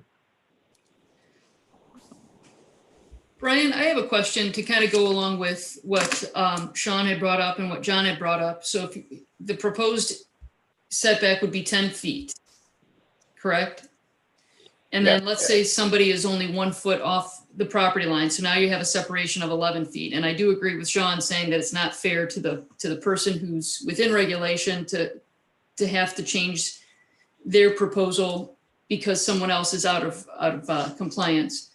But that still makes me feel a bit uncomfortable with some of the newer building materials. And if you have somebody who's going to put a second story addition on and has the potential of being 11 feet from neighboring structure, is there a way to address some of perhaps to have a higher fire rating on some of the materials if you're within a certain number of feet?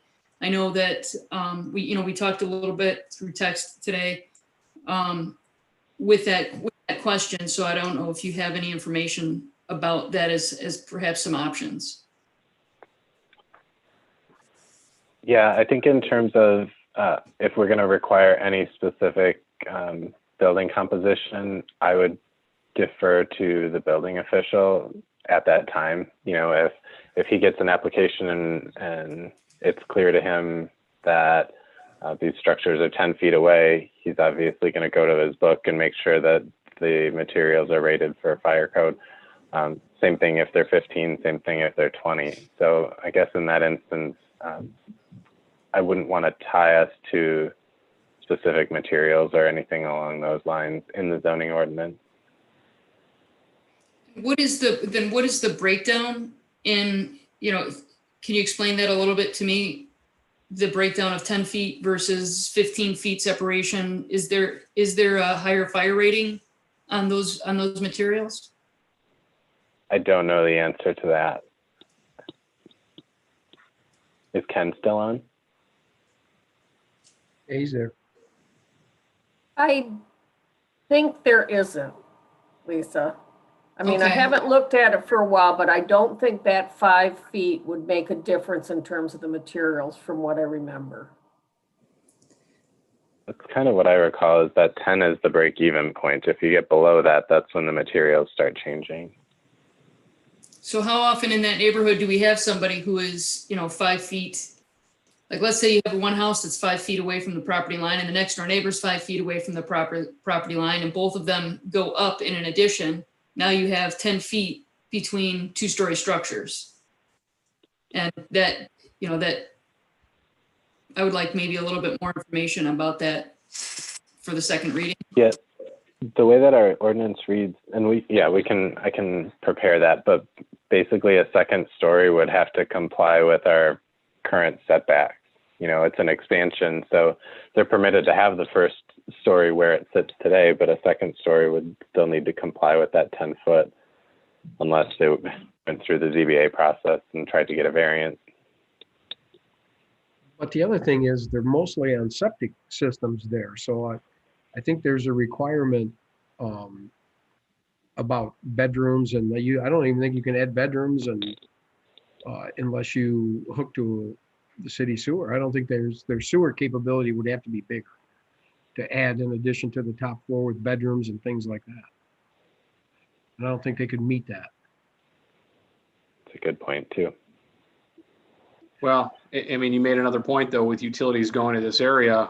I would anticipate over the next couple of years, if sewers do run through the neighborhood, that neighbors may take advantage of the opportunity to connect to township sewer and eliminate their septic field, which would provide, more usable area of their yard. There's no cap on the number of rooms in their house. Which I think would be fantastic to do something like that for them people. Sure, yeah. I think it would be fantastic.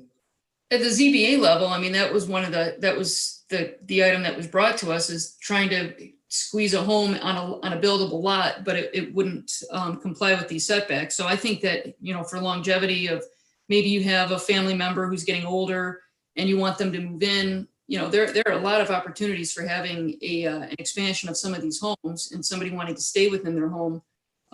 So I like having these setback changes where you can open things up a little bit for our residents. So if Brian's able to bring back a couple of items about fire, safety and issues in that, where we can, maybe there's a sliding scale of, the distance between, the actual distance between the homes might have a little bit different material for that addition, not for the current structure, but if there was an addition put on.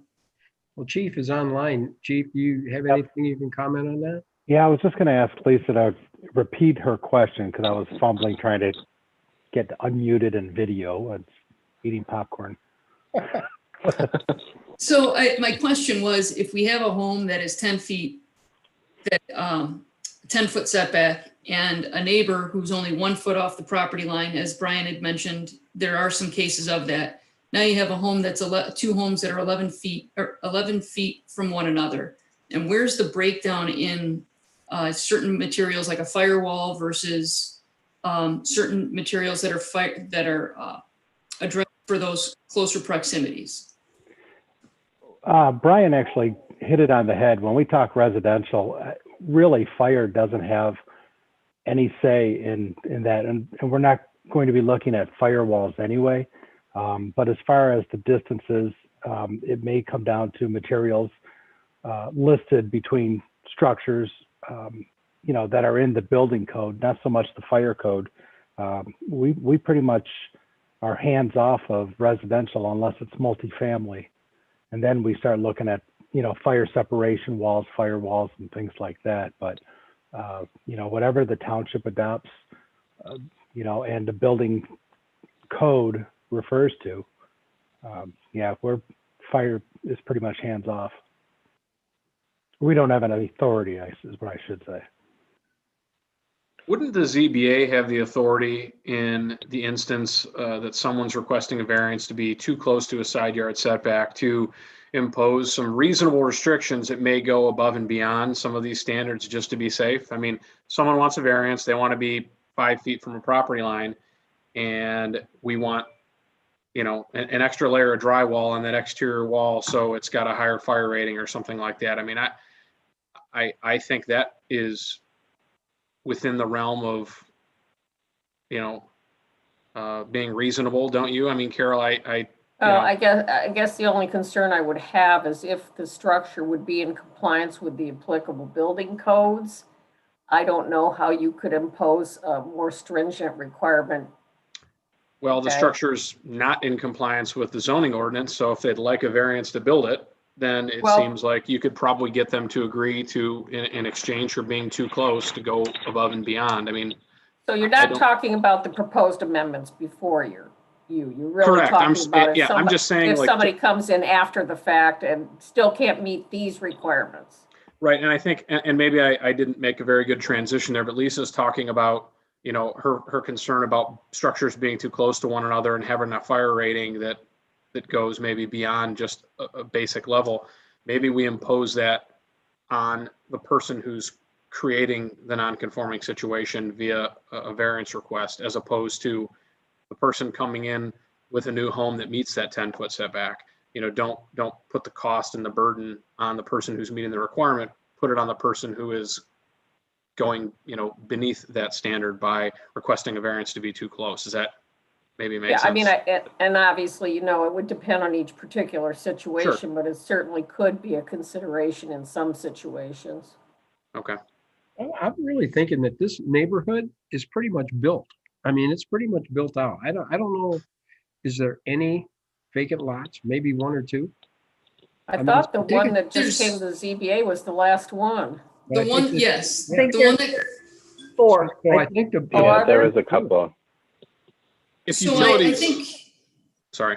oh, My question was really to address any future, like if somebody's putting on a second story addition, that was where, to address some materials with these new ordinances created by this, or even if it's an addition to the side with these new ordinance of this overlay district could create some unique circumstances that I was just asking about the different fire ratings of the materials. And if that's something under the fire department's purview, I was not aware that it's not under their purview, that it's under the building officials. And I keep going back to this utility thing, but it's real. We approved the design of it tonight. There are probably, I don't know what percentage of these homes are ranch homes versus, tri-levels or two-story homes, but when utilities go through this area, I think some of this will be helpful and applicable when second story additions start going up because they'd be allowed to. So I think these things will, become a reality. I think it'll be like the second iteration of development. It'll be expansion or redevelopment of this area as opposed to, new construction that this is kind of, paving the way for. Which again, I think is a wonderful thing. I really do. So if you guys want to go ahead and Robert, I haven't heard much from you. Come on, man. It's all good to me. I mean, it puts it back in line with how it was platted at the time. So yeah.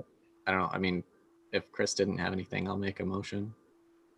Chris, you want to go ahead? No, I talked to Brian a little bit about this to try and figure out the history, and he kind of explained it with sending me the plat and then some modifications of the original restrictions of offering up only a 3-foot setback in the original development, which is probably why some of these buildings got real close and over the property lines.